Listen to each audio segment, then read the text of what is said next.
As you probably know by now, Mercedes hasn't given up on scoring its first win of the season in the remainder of the 4 races in 2022. They'll have another shot in Austin on the 23rd of October. This season has been the most challenging one for Mercedes, but the fact that they are still in the fight for P2 in the Constructors' Championship is something that is giving them a huge boost to work towards their first win of this season.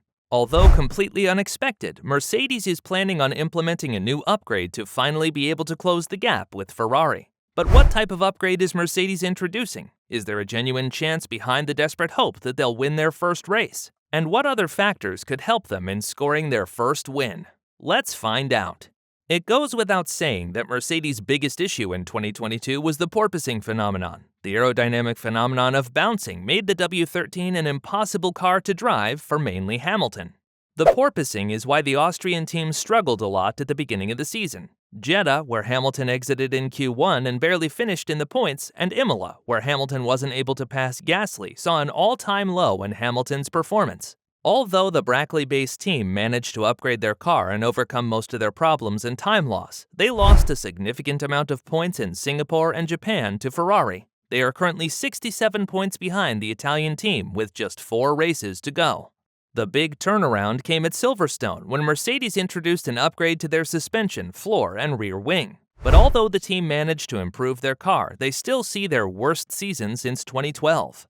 Toto Wolff and Mike Elliott have repeatedly said that they are working hard on their 2023 car and implied that no update was coming for this season anymore. Despite this, Mercedes is forced to bring an update if it wants to keep any hope of securing that second place in the Constructors' Championship after 2 terrible races. According to George Russell, the team struggled a lot with tire management during the Singapore and Japanese Grand Prix, a problem that they had throughout the beginning of the season. On top of that, this problem was emphasized by the rainy conditions. 2 races where both Mercedes drivers weren't in the best condition when it comes to scoring points. After the restart, Russell had a heated debate with his engineer as to whether or not he should pit and change to the intermediate tires, a move that was done by a lot of drivers prior to him.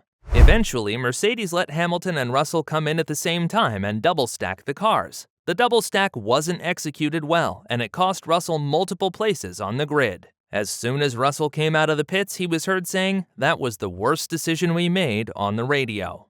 After the race, Russell was interviewed by Motorsport.com, where he was asked about the tire management problems he experienced. That was the silver lining. That was enjoyable and fun, but it was truly a race of tire management. It was probably the most amount of tire management I've ever done in an F1 race. Considering it being wet, it's pretty surprising. It capped off 2 bad races for us for various reasons. Yeah, we need to review and see what happened.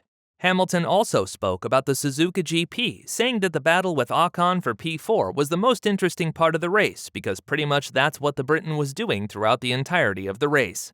Despite this, both Mercedes drivers are still looking forward to the Grand Prix of Austin in what could be a potential first win for Mercedes.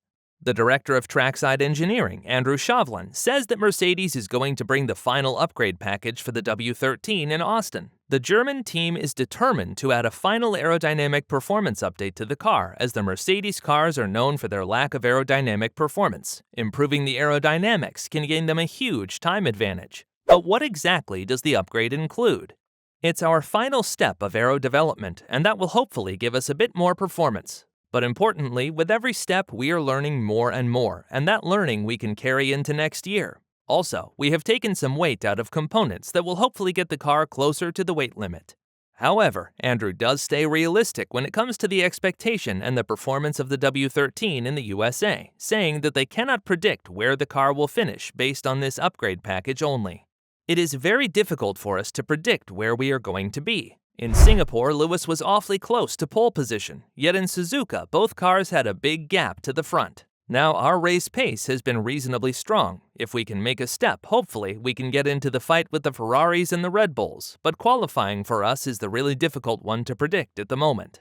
But as I said, a lot of it is about learning, and we are certainly going to give it our best shot in the final 4 races, said Shovlin in an interview with Motorsport.com.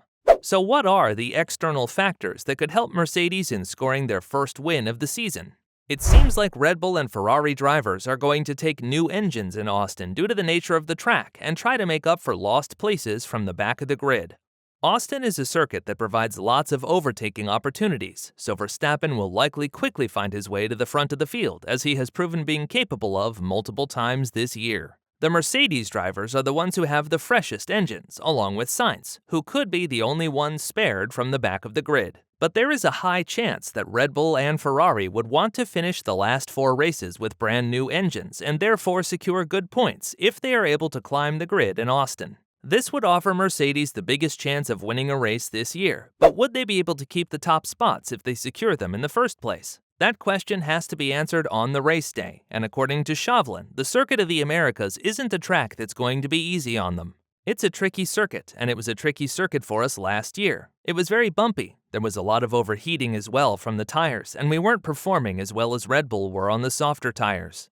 They have done some resurfacing, so hopefully those issues with the bumps are a bit less. But what's very hard this year is to really know where you're going to be on the circuit before you've gone there. We are not really going to make any predictions about where we are going to perform. We just need to go there on Friday, see what kind of issues we have, and then see whether we can resolve those with setup, added Chauvelin. According to George Russell, Austin is the best chance that Mercedes drivers will have for their first win of the season. However, Verstappen has been dominating this season and is determined to break the record of most race wins in a single season, which stands at 13 at the moment. He would be the last driver to take it easy in the last couple of races, and Mercedes drivers are likely to face the fury of the Dutchman, especially now after his team has been found guilty of breaching the cap in the 2021 season. Chauvelin continued to speak about the W14, which would be the 2023 version of the F1 Mercedes car, saying that throughout the Suzuka circuit, the team was able to highlight a key weakness that needs to be addressed for the W14. We decided to stay at our highest downforce level. Part of that decision was that it was actually giving us the best lap times in the race condition where we were going to get high degradation in the dry, but we had also seen this rain that was coming in on Sunday, and we felt that in a wet race that might be a benefit. As it happens, the DRS was never enabled, and that meant that overtaking was very, very hard, and perhaps the right decision would have been a lower downforce setting. Fundamentally, one of the things that we need to improve on the car for next year is to get the car to have more downforce at the lower drag levels, and then we can race those lighter wings and still be competitive in the corners, finished Chauvelin. Do you think Mercedes has a chance of winning the first GP this season? Let us know in the comments below.